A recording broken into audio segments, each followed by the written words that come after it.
Good evening. Thanks for joining us. I'm Jason Zimmerman. A Ripon teenager is celebrating a major event this weekend, getting her high school diploma and doing so on her own 2 feet.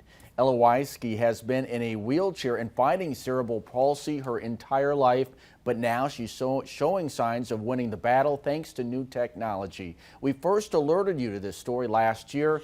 Emily Roberts has stayed in touch and has this incredible follow-up in a First Alert update.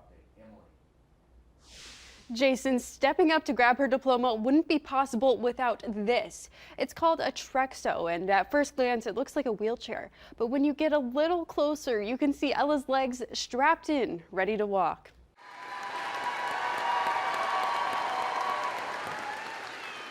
Kinetic moment, Ella accepts her diploma and takes her first steps across the graduation stage.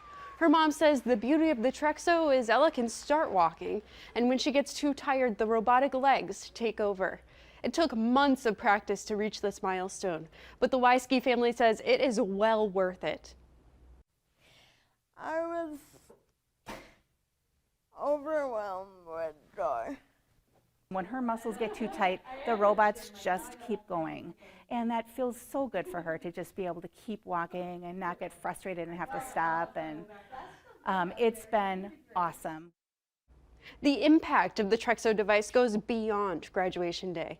Tonight on Action 2 News at 10, where and when Ella plans to walk again. Jason.